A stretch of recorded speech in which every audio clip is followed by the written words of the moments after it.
Picture two buildings. One is an empty concrete box, cold, silent. A peasant living in the rafters, paying no rent, contributing nothing to society. The other is that exact same box. 6 months later, forklifts humming, conveyor belts sliding boxes past like a very organized assembly line of capitalism. Truck lined up outside like it's a theme park, except the ride is getting a package to your door in 2 days. Same four walls, wildly different bank account. Today we are breaking down the economics of owning a warehouse, empty box or money machine.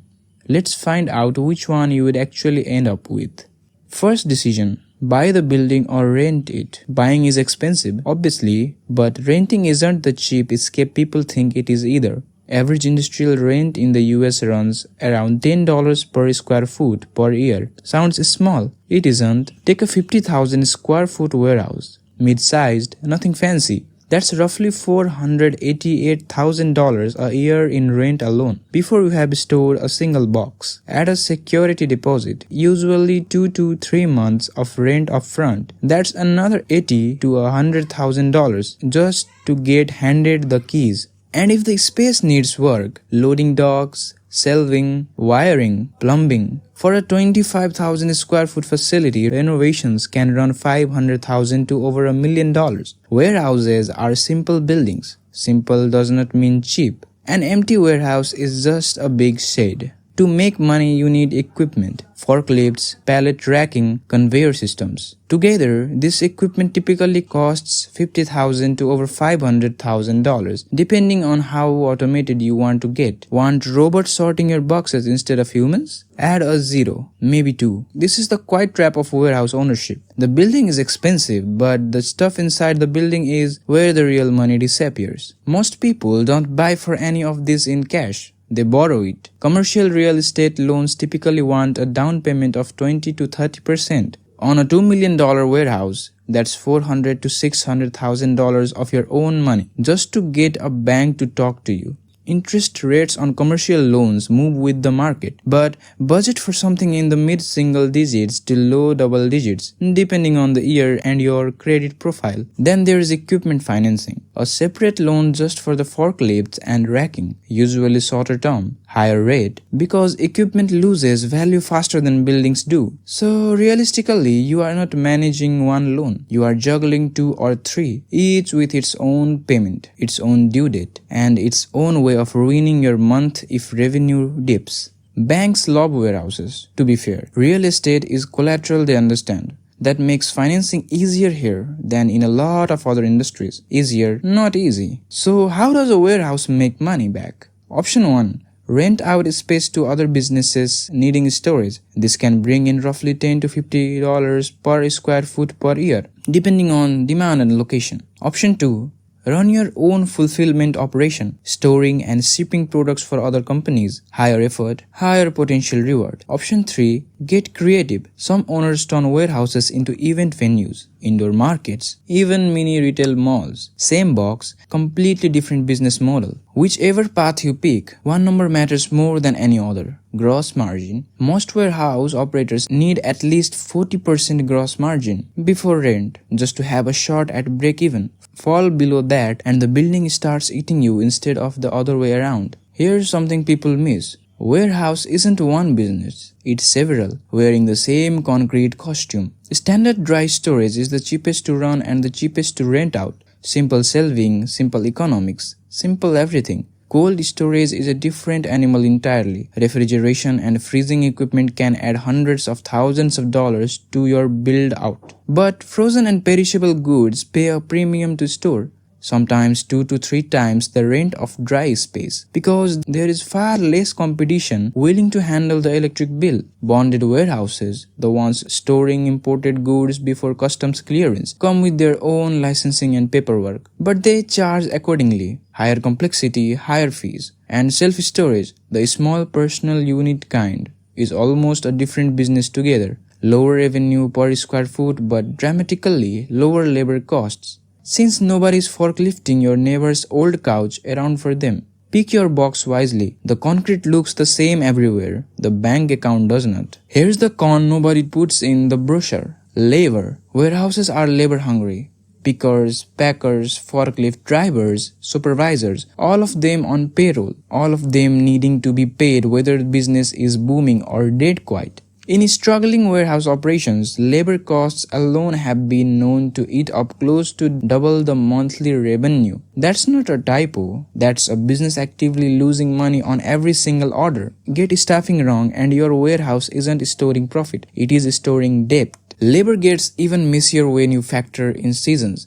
November and December can bring double, sometimes triple, the normal order volume for anyone tied to retail or e-commerce. That means hiring temporary staff fast, training them faster, and hoping nobody quits halfway through peak season. Then January arrives. Volume drops off a cliff. Suddenly you are paying for space and staff sized for a rush that's already over. Smart operators plan cash flow around these swing months in advance. Unprepared operators find themselves fully staffed in a half-empty warehouse in February, quietly wondering where all the money went. A warehouse is basically one giant flammable box full of other people's stuff. Cardboard, plastic, sometimes chemicals, sometimes furniture, all packed close together, all one bad spark away from becoming very expensive smoke. Insurance costs reflect that risk, and they are not optional. Sprinkler systems, fire suppression, structural inspection all add to the bill before anything even catches fire. And if it floods, water finds every box on the lowest shelf first, like it's got a personal vendetta against your inventory. Loading docks need safety compliance. Racking systems need weight certifications. Fire codes dictate aisle widths, exit paths, sprinkler spacing. None of this is glamorous. All of it's mandatory. Skip it and you are not saving money. You are borrowing trouble at a very high interest rate.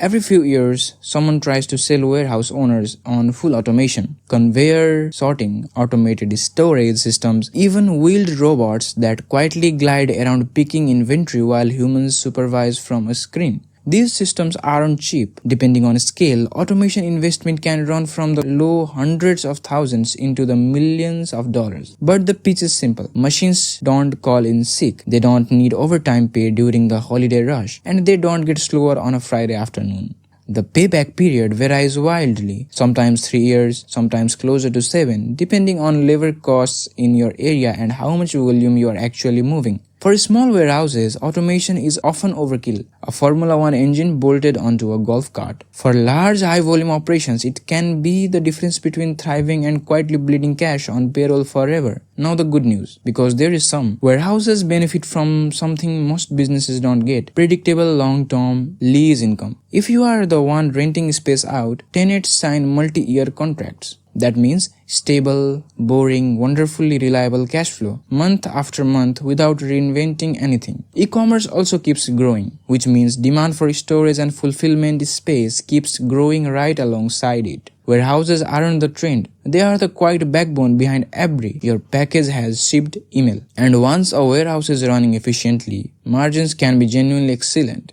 Especially if you are the landlord collecting rent instead of the operating managing lever. Here is the quieter perk. Warehouses are real estate, and real estate comes with depreciation. Every year, the building's value can be written down on paper, lowering your taxable income, even while the property itself is like appreciating in the real world. On paper, you are losing money. In your bank account, you are not. Some owners go further, using something called cost segregation, speeding out things like electrical systems, racking, and flooring to depreciate them faster than the building itself. It's essentially reorganizing your state into smaller, faster-aging pieces on a spreadsheet. None of this makes the warehouse cheaper to run day to day, but quietly softens the tax bill year after year in a way most small businesses never access to. Let's fast forward. A warehouse bought for $2 million, run reasonably well, rented out at market rates, expenses managed tightly. 5 years later, that same property, assuming modest regional real estate growth, might be worth 20 to 40% more than the purchase price, on top of whatever rental income was collected along the way. That's the quiet magic of warehouses. They are not just a business. They are a building sitting on land in a world where land rarely gets less valuable. Sell it and you have potentially made money twice.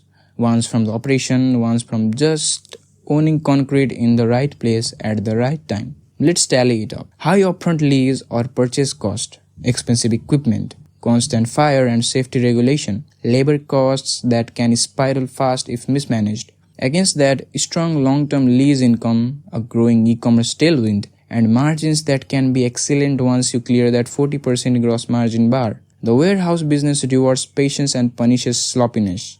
Get the lease right, get the labor right, and the empty concrete box quietly becomes one of the most reliable properties you can own. Get it wrong, and you have just bought a very large, very expensive shed, one that also happens to flood, catch fire, risk fees, and demand a forklift technician on a speed dial.